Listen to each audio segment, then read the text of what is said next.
why there's no reason for it to be put on a higher regard than the rest of animation, given that there's anime that's good, just like there's anime that's bad, just like there's Western animation that's good, just like there's Western animation that's bad. Why do we have to constantly look at it as anime? Why can't we just put aside the country where it comes from and just view it as animation?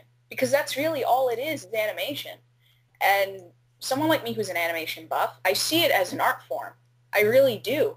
But just because something comes from a certain country doesn't make it any less of an art form than, Tom and Jerry or really old Bugs Bunny war propaganda cartoons from the 40s. And it's like, why would we care so much that it's Japanese, therefore it's good? And it has to, I think it's the storytelling, I think. Like, Western storytelling is different than Eastern storytelling. Well, the thing is, that's also a mixed bag when it comes to animation. Like, I've seen some freaking Japanese stories that just flat out fucking suck, like Iki Tosin, Like, and Green Green, and Love Hina. But then again, I've seen some Western animations that whenever they try to tell a story, I mean, sometimes they won't. They just basically have, like, characters and series of gags. I mean, there's no plot to Tom and Jerry. It's just a cat and a mouse beating the shit out of each other. But it works! But whenever they have like Western animations that try to tell stories, it's either environmentalist moments shoved in your face or complete inconsistencies, i.e. the Transformers G1 cartoon. yeah, Mm. I don't know. I think in some regards, Western storytelling done right for me, Hmm. I mean, just for me, I prefer it to a lot of Eastern storytelling. But that's if it's done right. You know what I'm saying? I feel, honestly, as an animation fan, as a big fan of animation, you've seen Avatar: The Last Airbender, right? Oh fuck yeah, that was I said it before and I'll say it again. I found it 1,000 times better than Naruto. I said it before when Al and I were talking about Nick Simmons. Yeah, the thing is, though, Avatar, to me, is an example of Western storytelling, because it's not an Eastern story at all. If you look at Eastern story conventions and you compare it to Avatar, it's a very American story.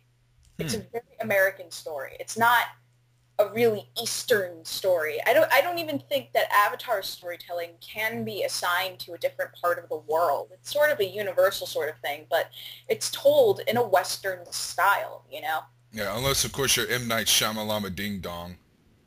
Yeah, that was fucking horrible. But, I mean, honestly, it's not Eastern at all in terms of the storytelling. I think it's Eastern in that it's similar to anime in that it has an ongoing plot, I think. But when you look at the journey, Yeah. if it were done by a Japanese company, I think the journey to get from point A, which is the beginning of the series, and point B, which is the end, would have been entirely different. You see what I'm saying? Yeah. It would have been entirely different, I think. Not the story itself, not the plot, but the journey to get to that conclusion would have been much different if it were a Japanese company writing the entire thing. But it's not. It's a very westernized style of storytelling. The comedy is Western, Eastern comedy.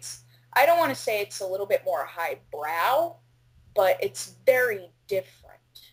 Like, the whole cultural thing and what we find funny, what they find funny, that's different. But you find hints of, like, Western style comedy in Avatar, which you don't really see a lot of in the Eastern style. Like, there was this whole episode where I think Sokka's waiting for Toph to get into his tent. So he just, like, sprawls up in a sexy pose, and he has, like, a rose in his teeth. His Uh, hair is all messed up. oh Like, god. that, I wouldn't really see that in Eastern storytelling, I think. That to me seems very American in that we all engage in things that we feel really ashamed of engaging in, but we do it anyway. and we just have a more liberal view of, sex and stuff like that. I don't really think it's more liberal. I just think it's more like, it's very different.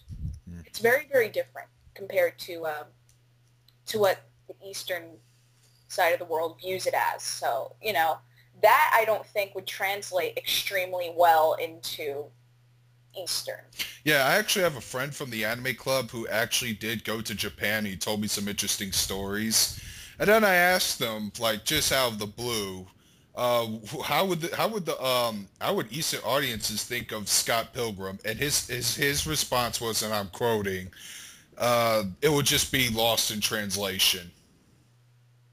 Yeah, and that will happen a lot. Like, I'm a big fan of Sayonara Zetsubo Sensei, but with all the pun humor that only exists in the Japanese language and a lot of the cultural humor that wouldn't translate well to American society, that show wouldn't really sell here.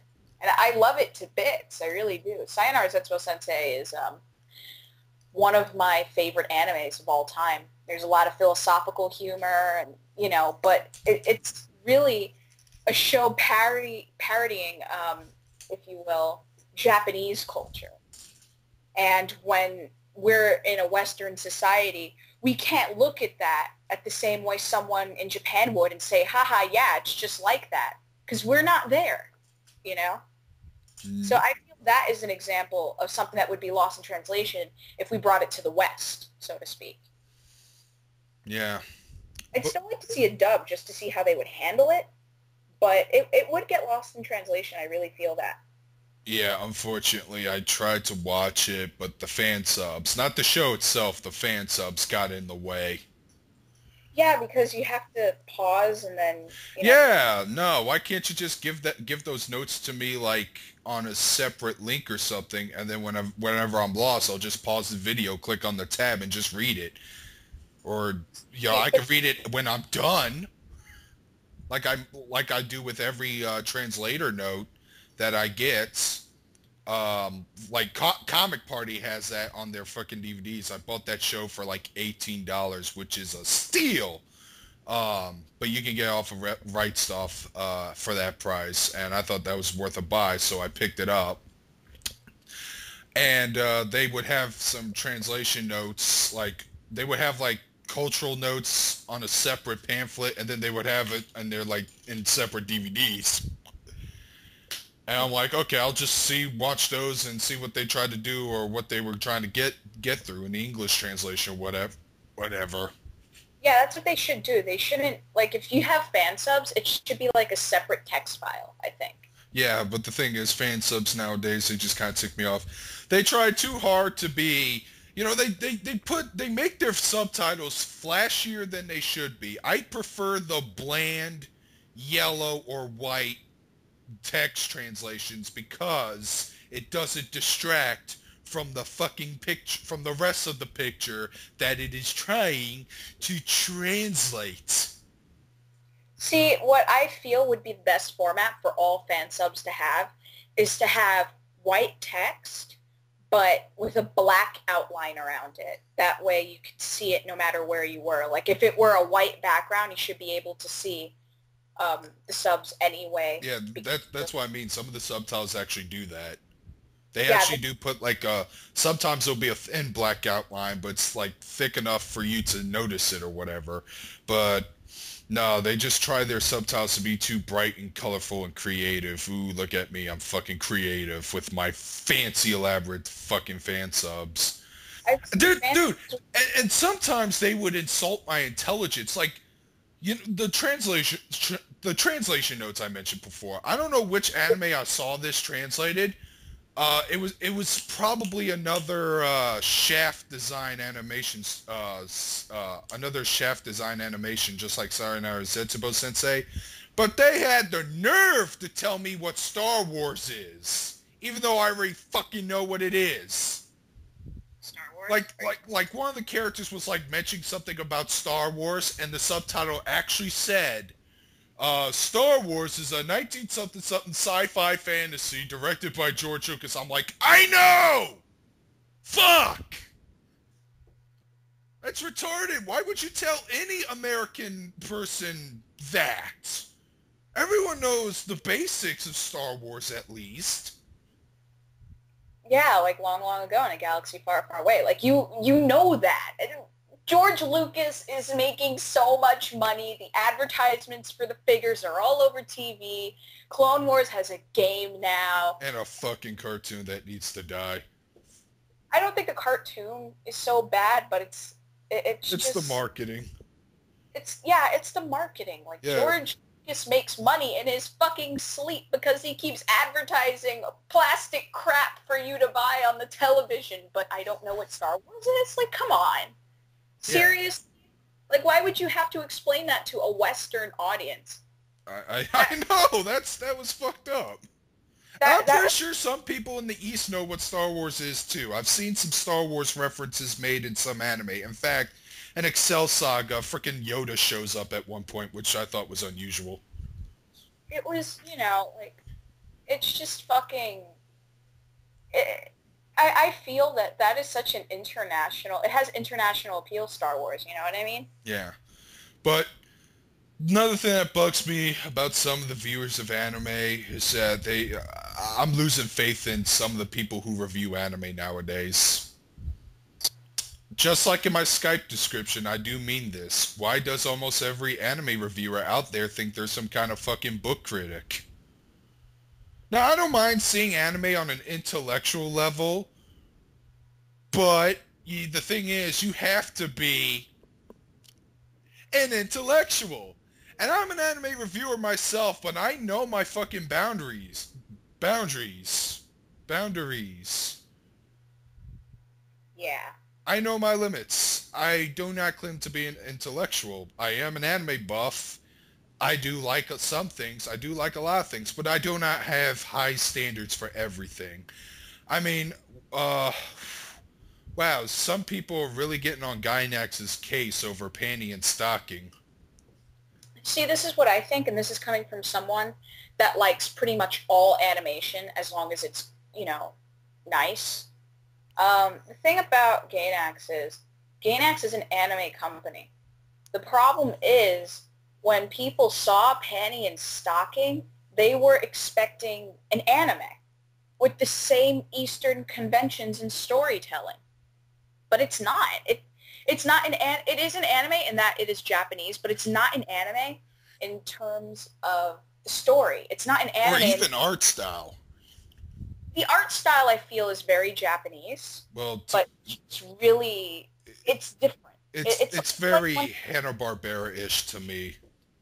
I don't know. I feel it is very Japanese, but it tends to be rounder, which, when you look at old stuff that Osamu Tezuka did, he had a very round, Western-looking style. So to me, panty and stocking style is just very similar to the rounded style back in the day that they would have, which was very Japanese, yes. The eyes were drawn differently than most Western animation. The proportions were different. Everything was different. But you still have that roundness, Like, you have this roundness that cannot be replicated in most Western animation styles as well as Eastern animation styles. It's something that it's unique to that. Like, if you were to watch Astro Boy, and even though all of the art is like really round in shape, it's not very angular, it's just really stylistic, you know what I mean? You would be able to say, that's Japanese. You know what I'm saying? Because, the conventional proportions and stuff like that's different than most Western animation. Western animation, I think, is a little bit more varied, but we tend to play a lot with proportions. They become more cartoony, whereas Japanese animation, they want to get the proportions to a realistic level, but play around with the faces and make them more emotive than normal human faces. You know what I'm saying? Mm-hmm. Well, I actually do understand some of the cons of the show. For instance, I thought the worst way you can start off opening your show, even if it is a comedy, opening it up with toilet humor was actually a pretty fucking bad start in my honest opinion.